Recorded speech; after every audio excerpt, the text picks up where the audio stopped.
Hey, shalom, shalom. I Rob Tawab, which is good evening. Nakna Waha, I Bar Yashala Hawalakim La Atham.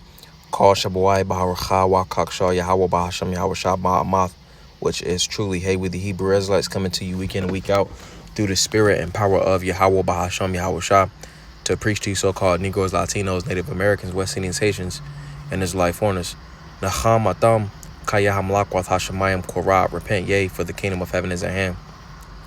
Call Layim La Yahawah Bahasham Yahawashah Bahasham Cha HaKodash Wa Mashana Kabadim Zukoyim Na Wa Mala'akim Shaw Yashala Zukoyim Cha Gadawah Wa Chasad Wa Shalawam Wa Barakim Laha Bacharim Shaw Hakawayasha Shalawam. Alright, so all praise to the Most High Yahweh, which means He exists. Bahasham, in the name Yahweh Shah, He delivers. Double honors to the elders and apostles of Israel, the elders and apostles of Great Millstone, and mercy, peace, and blessings to the elect of the nation of Israel. Shalom, which means peace. This is an article on RT. It reads, it says, Kenyan opposition supporters react and throw stones towards Kenya police officers during demonstrations in Nairobi, Kenya on July 12th, 2023. It says more deaths reported as Kenyans protest tax hikes. Demonstrators faced off with riot police in a round of rallies in several parts of the country, according to local media. Violent clashes between Kenyan police and anti-government protesters have resulted in the killing of 6 people in East African country. Associated Press reported on Wednesday, citing a law enforcement official. Earlier, the Nairobi-based outlet K24 said a man died as a result of a police gunshot in the town of Imali during a second round of rallies called by opposition leader Raila Odinga in response to a slew of tax hikes. The incident prompted angry residents to set a police van on fire, destroy other properties, it stated. 3 protesters were killed in Malalango City, 2 in Katengelia town near Nairobi, and 1 in Imali on a highway to port city of Mombasa, according to a unnamed police officer who spoke to AP, which probably is like Associated Press. It says more than 10 others are said to have been hospitalized. Hundreds of protesters reportedly barricaded a key highway connecting the capital Nairobi to Mombasa, disrupting vehicular movement on Wednesday. Footage circulating on social media, local news outlets show sections of 27.1 kilometer Nairobi motorway linking the capital to the airport vandalized by protesters who set fires along the road. The Expressway Road Travel Management Company announced that it had temporarily halted toll services at 3 stations due to ongoing demonstrations. The Daily Nation newspaper says that in the incident in Malago, a city near Nairobi, police opened fire on protesters, leaving 3 dead and several injured. Odinga, the leader of Azimio coalition, who lost to the then candidate, now President William Ruto in presidential elections last year, has been leading actions against his rival, accusing him of failing to address the country's high cost of living. Last Friday, at least 6 people were killed. Salat.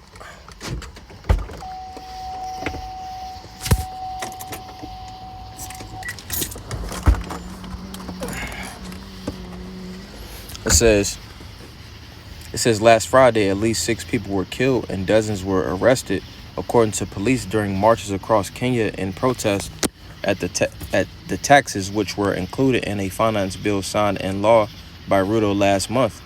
Odinga launched a petition seeking 10 million signatures by Friday, canceled a planned rally for Wednesday, citing police brutality and damage to equipment. The petition supports his calls for the government to repeal the new law, which, among other measures, doubles the fuel tax from 8% to 16% and introduces a 1.5% housing levy for all employees.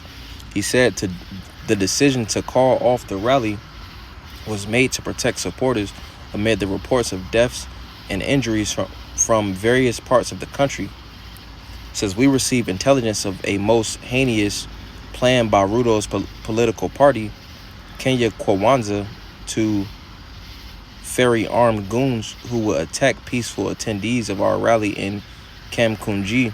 These goons had express orders to shoot directly into the crowd while enjoying police protection, the opposition leader told reporters.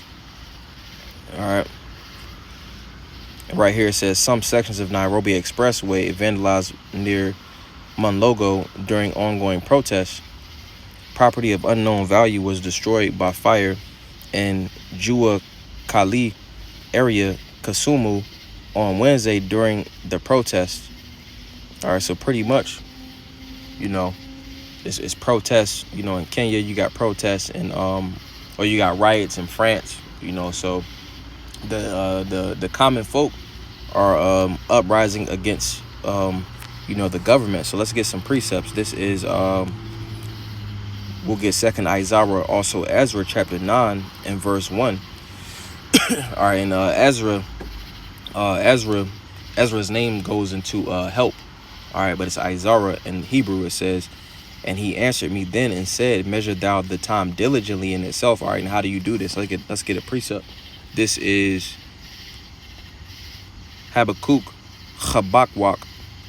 chapter 2 and verse 1. It says, I will stand upon my watch and set me upon the tower, and will watch to see what he will say unto me, and what I shall answer when I am reproved. And the Lord said, and the Lord answered me and said, write the vision going into the prophecies. All right, that word there goes into, it should be chazah. It says chazawan. Chazawan. All right, and it says vision, prophecy. All right, it's going into the prophecies. All right, it says write the vision and make it plain upon tables. When you go into this word plain, which is ba'ar, all right, it goes into making it plain. So presenting everything about a particular situation, about a particular prophecy. All right, bringing out all the precepts, everything that is involved in that particular prophecy, and making it plain upon tables, making it understandable so that the believers can understand the message. All right, so going back, that's how you measure out the time diligently. All right, you measure up the times in the scriptures. All right, measure up the times in the scriptures with what's going on in the world. All right, and then break it down for the rest of the elect. All right, it says, and when thou seest part of the signs past, the prophecies which I have told thee before, then thou shalt understand that it's the very same time wherein the highest will begin to visit the world which he made. Therefore, when there shall be seen earthquakes, all right, so earthquakes, it was just an earthquake a couple days ago on this side of the world, or on the east coast of the United States. If I'm not mistaken, I think it was in South Carolina or North Carolina. It says, and uproars, all right, protests, riots, those are uproars of the people in the world. Then thou shalt understand, then shalt thou well understand that the Most High spake of those things from the days that were before thee, even from the beginning. Let's get a precept. Let's get Isaiah Yeshaya chapter 46 and verse 10. It says, declaring the end from the beginning. All right, which we just got in Ezra. It says, declaring the end from the beginning, going into prophecy, from ancient times of things that are not yet done, saying, my counsel shall stand, and I will do all my pleasure. You see, so the Lord is carrying out his counsel. You see, it says, my counsel shall stand. All right, you go into the scriptures, Isaiah 34 and 16. It talks about how no one of these shall fail. All right, each prophecy is going to happen. All right, let's continue on. It says, for like as all that is made in the world hath a beginning and an end, and the end is manifest. It's obvious. We can see the signs. It says, even so times, so like, well, yeah, that was pretty much the point. Let's get another one. This is 2nd Isaiah, also Ezra, chapter 14 or chapter 15 and verse 14. It says, woe to the world and them that dwell therein, for the sword and their destruction draweth nigh. Are we coming up into the time where, it's going to be a great tribulation, so people are going to be trying to, kill one another. All right, and then the destruction the destruction ultimately going into the missiles. All right, and that's inching closer and closer each day. It says one people shall stand up and fight against another, which we just saw in that article, and swords in their hands. All right, and that sword is a killing instrument. For there shall be sedition among men, and invading one another. They shall not regard their kings nor princes, and the course of their actions shall stand in their power. All right, so pretty much sedition, and sedition going into an uprising. You see, I'm gonna read it again. It says, "For there shall be sedition among men, and invading one another. They shall not regard their kings nor their princes."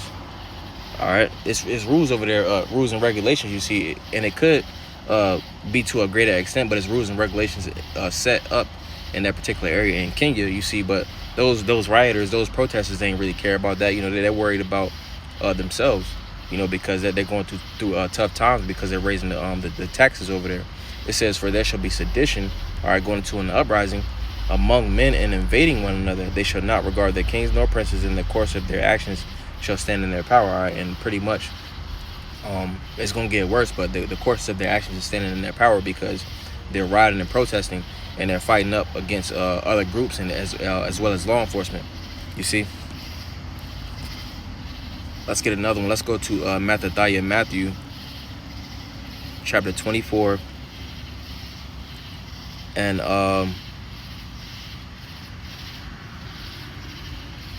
let's get verse 6. It says, "And ye shall hear wars and rumors of wars. See that ye be not troubled, for all these things must come to pass, but the end is not yet." Are we seeing wars and rumors of wars? "For nation shall rise against nation." All right, you had China, Taiwan. You had Russia, Ukraine. You see, it says, "And kingdom against kingdom, and there shall be famines and pestilences and earthquakes in diverse places." All right, showing you that we're in those times because we see the famines. All right, it's a major weather event going on right now. All right, which is pushing forth into that famine. It says, and pestilences, is pestilence going on right now all across the world. It says, in earthquakes, it's an earthquake damn near every day. It says in diverse places. So we can see that we in those times. You see, so it behooves you, Negroes, Latinos, Native Americans, West Indian Haitians, and his life ones to repent. While you still got the opportunity. You see. Bada Wawataza is about Naya Apollo, Lords, where that was a beautiful edification through the Spirit. Wa Adawataza. Salat. Wa Adawataza. Thumb, Yash, Layala Tawab. Lords, where you all have a good night. Hey, Shalom, Shalom.